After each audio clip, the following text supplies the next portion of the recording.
شكرا للسيد شولوك مندوب العمال ببولندا. والآن أدعو السيد دوما وزير العمل وتنمية المنشآت الصغيرة وبالغة الصغر ترينيداد توباغو للتفضل بإلقاء كلمته، كما أدعو السيد مافيلزادا نائب الوزير المكلف بالعلاقات مع البرلمان والشؤون القانونية والدولية بجمهورية إيران الإسلامية للتفضل بالاقتراب من المنصة. تفضل سيدي. Mr. President, the questions we face today are not only those related to overcoming the current economic and financial crisis, but also how to return to the path of growth and prosperity that is sustainable.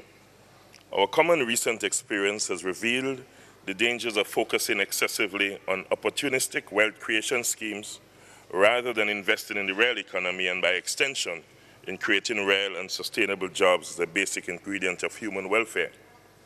The report of the Director General on tackling the global jobs crisis and the discussions at this 98th session of the International Labour Conference are therefore most timely. These discussions will no doubt assist us in developing and further enhancing existing exit strategies from these extraordinary circumstances and in recapturing economic growth of a quality that strengthens the social fabric and stability of our societies in a sustainable manner. Mr. President, over the past year, the threats posed by the global economic crisis to human prosperity and indeed to human security and the integral link between human prosperity and decent work have engaged and even riveted the attention of our hemispheric and regional leaders and social partners. At the 5th Summit of the Americas, held in Trinidad and Tobago in April of this year, under the theme, Securing Our Citizens' Future by Promoting Human Prosperity, Energy Security and Environmental Sustainability, the leaders of the Americas, in their deliberations on human prosperity, committed to improving the welfare of the people of the Americas by focusing on several core objectives. These included the creation of opportunities for decent work, training of the workforce, and reducing poverty, inequality, and discrimination.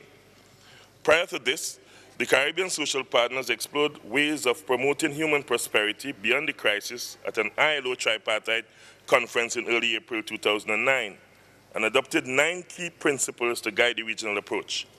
The implementation of holistic fiscal, employment, and macroeconomic policies which promote human rights, development and implementation of active labor market policies that aim to sustain and promote employment, and the protection of the most vulnerable by extending social safety nets are included among these principles. Later this year, in November, Trinidad and Tobago will host the Commonwealth Heads of Governments Conference under the theme, Partnering for a More Equitable and Sustainable Future.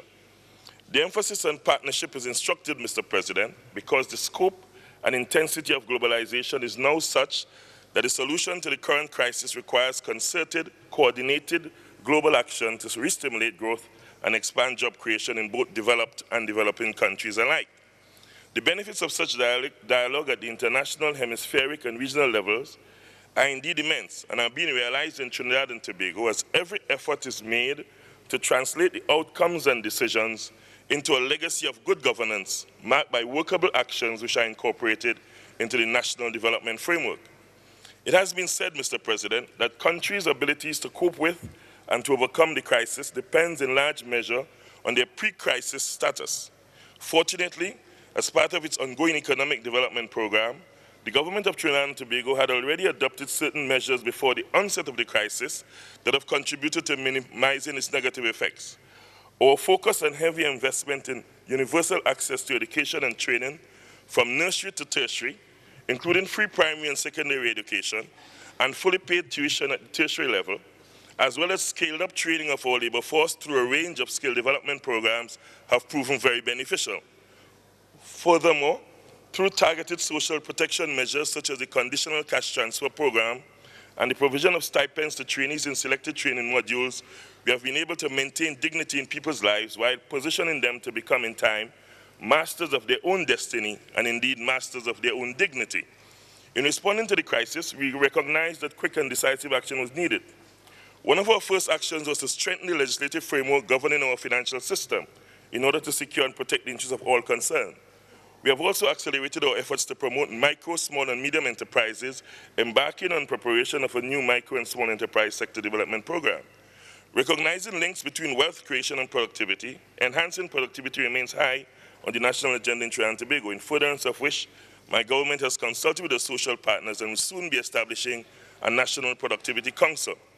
We firmly believe that decent working conditions ought not to be compromised under any circumstances, especially in times of crisis. And in this regard, steps have been taken to further strengthen our labor administrative mechanisms, especially our conciliation, labor inspection, and occupational safety and health functions.